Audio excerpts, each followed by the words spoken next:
Voilà, bonjour, enfin bonsoir plutôt, parce que j'ai allumé les lumières. Quand j'allume les lumières, ça veut dire que c'est la soirée. Et je vous dis qu'on est en été ici, donc on est le 25 juillet 2017, 2019, je m'excuse, 2019. On est en été. Ouais, il y a eu une superbe canicule aujourd'hui et hier, donc il fallait rester enfermé. Et ce qui paraît, il y a certaines régions de Belgique, ici, où on a relevé des températures de 40,6 degrés, notamment à Kane, Kreenbrogel, voilà, qui est une commune, voilà, enfin, je sais pas c'est où, Kreenbrogel, mais je sais bien que c'est un site militaire, mais voilà, à part ça, j'en sais pas plus. Voilà, donc ici, on a une super canicule. Quand je dis super, bon, moi j'ai pas trop, je n'ai pas encore trop souffert, ça va, ça a été. Mais il y a des gens qui s'essoufflent, il y a des gens qui souffrent, il y a des gens qui suffoquent, il y a des gens qui étouffent. Voilà. Bon, là n'est pas la question, mais c'est pour vous dire que bon, on a eu une superbe journée et que bon, il a fallu en profiter. Que pour profiter, il faut aller, par exemple, à la piscine, notamment qu'il y avait des heures de piscine gratuites, hein, pour 1 heure gratuite, et il fallait en profiter. Bon, quand c'est la canicule comme ça, et alors bon, il y a certains bassins, c'est pour les pensionnés, ils peuvent partir, avoir une gratuité pour la piscine à partir de 60 ans, par exemple. Voilà. Ici, je vais faire une petite vidéo qui va calculer tout simplement, vous l'avez remarqué ici, je donne ici des mètres cubes par kilo par seconde carré, vient de la force de gravitation qui est gamma m, euh, m, m, m prime sur r carré. C'est une force gravitationnelle. Bon, r carré, c'est la distance entre m et m prime, hein. Voilà, c'est la distance entre m et m prime. Et comme c'est des astres, bon, vous comprendrez que si on a la masse qui est au sol, ben, c'est la distance sol-centre de la Terre. Si je prends un objet qui est au sol de la Terre, ben, pour aller de M à M', on va prendre le centre. euh, voilà, c'est le centre. Pourquoi le centre? Parce que c'est de centre de gravité à centre de gravité. Or, le centre de gravité de la Terre, bon, il est considéré, on va dire, comme étant, on va dire, par hypothèse sphérique, hein, pour ne pas dire que c'est un patatoïde, voilà, sphérique. Donc, on va dire que il a un centre qui est au centre de la sphère, un centre de gravité qui est au centre de la sphère. Voilà. Et alors le corps de masse M, lui, il a son centre de gravité, peu importe où, mais disons que le R carré, c'est la distance, le R, c'est la distance de centre de gravité à centre de gravité, c'est-à-dire du centre de la Terre au centre de gravité de l'objet, qui se trouve bien sûr au sol. Autant dire que s'il se trouve au sol, ben, la distance, c'est le rayon de la Terre. Voilà. On aura ici le rayon de la Terre. Alors, je vais regarder les unités de ceci. Euh, la force, c'est en newton. Donc la constante de Cavendish, elle est ici. Donc ce qui veut dire qu'on a ici des kilos fois des kilos, c'est des kilos carrés sur des mètres carrés. Voilà. Des kilos carrés. Voilà, ça c'est l'unité de ceci. Kilos carrés par mètre carré. Ouais, mais les newtons, qu'est-ce que c'est que le newton? Le newton, c'est F égale ma. Donc c'est une masse fois une accélération. C'est-à-dire que c'est des kilos fois des mètres par seconde carré. Bon, donc je vais reprendre cette unité-là, des kilos fois des mètres par seconde carré. Les mètres carrés là, ils vont aller de l'autre côté, ce qui va faire des mètres cubes. Voilà, mètres cubes. Et les kilos carrés, bon, vont se retrouver ici. Et les kilos carrés, les kilos sur des kilos carrés, ben ça fait des kilos. Mètre cube. Donc on a bien un mètre cube par kilo par seconde carré qui est l'unité de gamma, qui est la constante de Cavendish. Alors, je vous rappelle que la constante de Cavendish a été trouvée, je veux dire sans faire exprès, j'avais fait une vidéo qui concerne, voilà, qui concerne un petit peu la constante de Cavendish, j'en ai parlé, voilà, ça a été fait, trouvé sans faire exprès, parce que le gars il voulait mesurer quelque chose d'autre, voilà, à l'aide d'un pendule de torsion, et en fait il a été ramené à calculer, à trouver ça. Voilà. Donc, ça c'est la constante de Cavendish qu'on appelle gamma. Donc c'est la constante, si vous voulez, de gravitation. Alors, ici, vous voyez que ça, c'est la masse d'un astre, et c'est la masse, j'ai été chercher ça sur Internet, qui est la masse de la Terre. Voilà, la masse de la Terre. Voilà, ça, c'est donc, j'ai bien la constante de Cavendish, qui vaut 6,67408 fois 10-11 mètres cubes par kilo seconde carré, et j'ai la masse de la Terre, qui est de 5,92 fois 10 exposant 24 kg.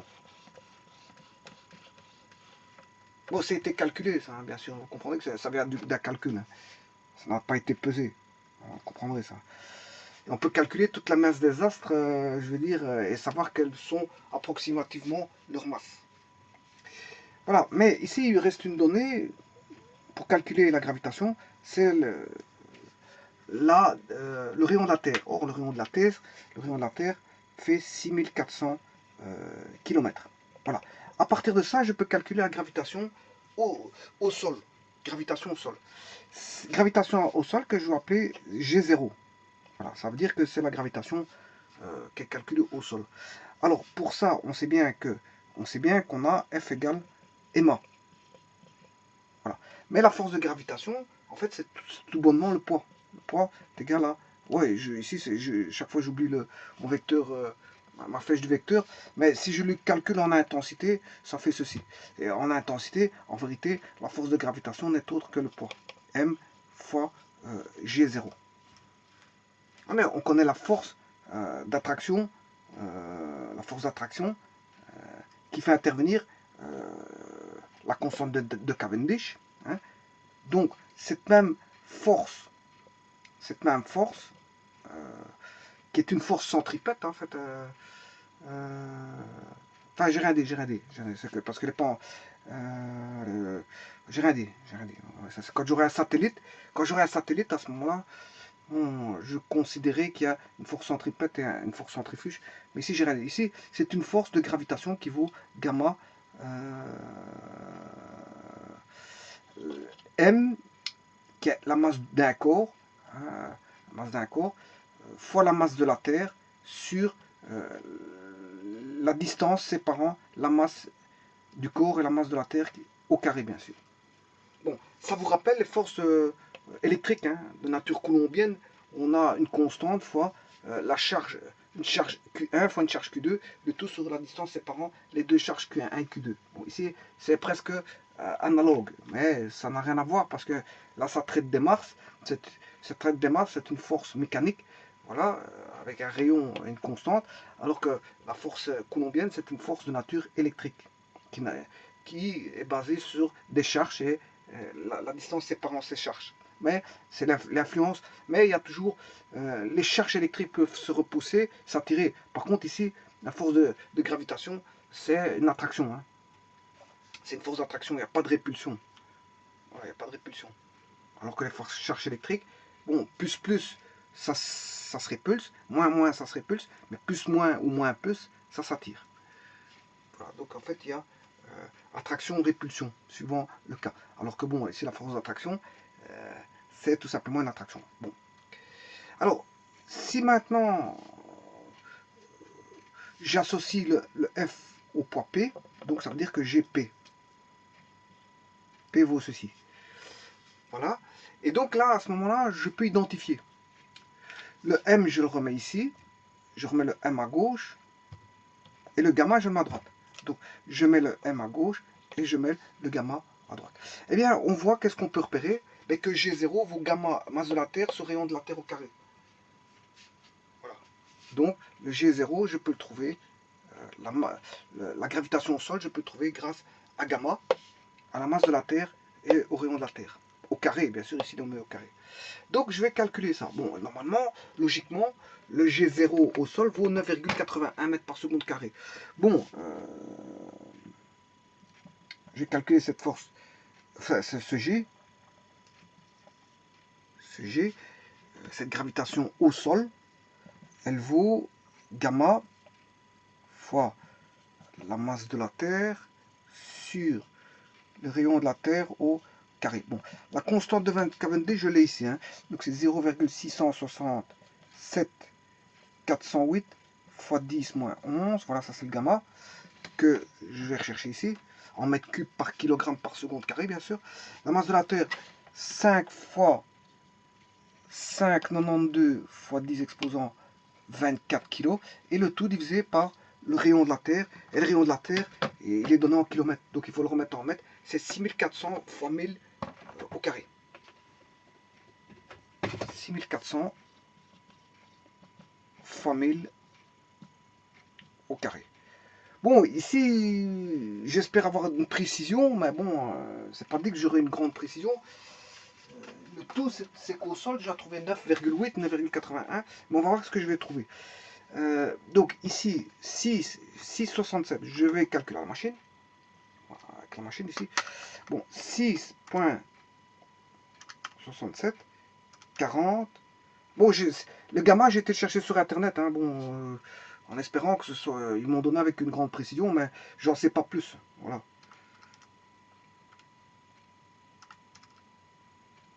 Parce que moi, le but de ça, c'est d'avoir une très grande précision pour approcher le 9,81. Je sais que je ne l'aurai pas parce que, bon, je sais bien que si on a 5,92 x 10 moins 24, bon, 5,92.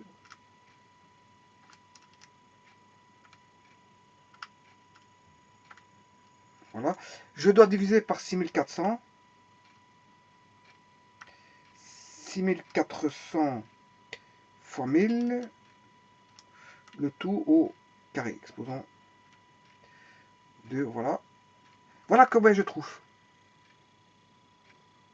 Je trouve 9,64. Bon, ce qui ne fait pas 9,81. On comprend que c'est bon. J'ai 0 ici, j'ai trouvé 9,64. Bon, si je prends en centième, mètres par seconde au carré, ben, ça c'est dû aux approximations. Il y a des choses ici bon, que j'ai été chercher sur internet, mais bon, il faudrait voir la précision de tout ça. Hein. Bon, 5,92, j'ai pris la première valeur qui me tombait sous les yeux. 5,92 fois 10 exposant 24. Voilà. Maintenant, est-ce que le rayon de la Terre fait exactement 6400? Bon, il faudra aller voir sur internet. C'est peut-être. Il faut aller jouer sur les précisions de toutes ces valeurs-là. Voilà. Si je me rapproche plus du rayon de la Terre, plus de cette valeur de la masse, avec plus de précision, et la constante de Cavendish avec. En allant loin au niveau de la précision, en calculant tout ça, vous comprendrez que j'arriverai en 9,8081. Voilà. Bon, mais alors j'ai dit que j'ai considéré que par hypothèse que la Terre était, on va dire, sphérique. Mais en fait, c'est pas vrai, parce que c'est comme un patatoïde, donc on va dire que la gravitation dépend de, on va dire, de la latitude. La latitude, parce que la Terre n'est pas sphérique, parfaitement sphérique. Donc on n'a pas la même gravitation de 9,81 mètres par seconde partout. Voilà, parce qu'il y a la latitude. Bon. Donc la gravitation, enfin la force, l'accélération de la pesanteur ici, je m'excuse, hein, l'accélération de la pesanteur ici, c'est parce que c'est la constante d'accélération de la pesanteur, elle est, on va dire, elle n'est pas constante, elle est variable, elle dépend de la latitude, mais elle dépend de l'altitude. Alors maintenant, je vais vous montrer qu'elle dépend bien de l'altitude. Et si elle dépend de l'altitude, je vais regarder le rapport qui existe entre G et un corps qui ne serait pas au sol. Parce que le G0 ici, c'est par rapport à un corps au sol. Donc ici, je vais considérer, voilà, le G0 que je viens de calculer, c'est l'accélération de la pesanteur au sol. Donc, qui valait gamma m, masse d'un corps, fois la masse de la Terre, parce qu'il est attiré par la Terre, sur le rayon de la Terre au carré. Hein, c'est le rayon de la Terre, je rappelle, il sépare le corps M, centre de gravité du corps M, au centre de gravité de la masse de la Terre, qui est considérée comme une espèce de sphère. C'est un patatoïde, mais bon, enfin, voilà, c'est pas tout à fait une sphère, mais bon, voilà, je considérais que c'est une sphère avec un centre de gravité qui est le centre de la sphère. Donc la distance des deux centres de gravité, c'est le rayon, puisqu'il est au sol. Mais maintenant, si je prends un G, c'est toujours la même constante de gravitation, c'est toujours la même masse. La masse de la Terre, c'est toujours la même chose. Mais ce qui va séparer, il y a quelque chose qui va séparer les distances. Ce qui va séparer les distances, Mais bien sûr, vous l'aurez compris, c'est le rayon de la Terre plus une distance, une certaine altitude, une hauteur par rapport. Voilà. Donc par exemple, ici, vous avez le corps n'est plus. Voilà, ça c'est la Terre. Hein. Le corps n'est plus ici, mais il est là. Donc pour aller avant, on avait ceci.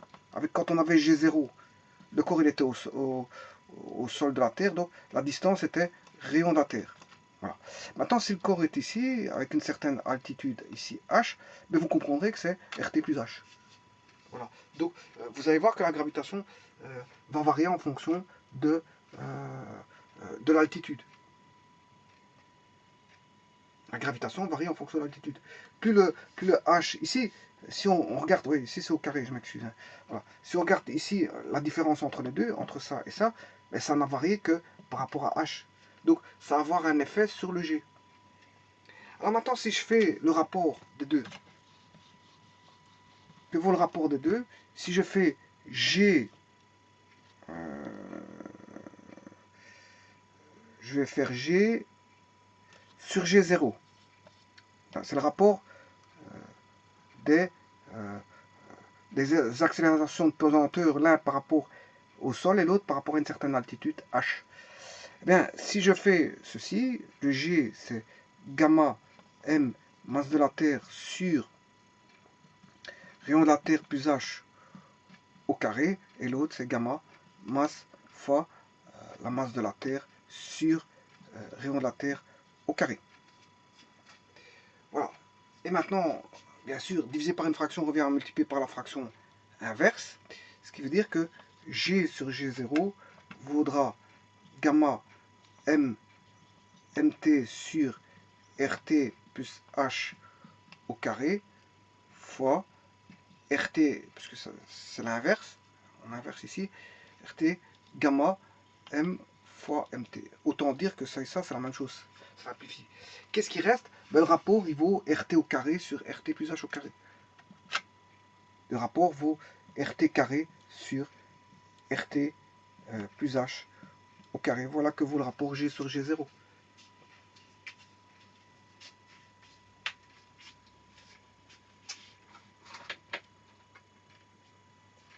Voilà, je vous remercie.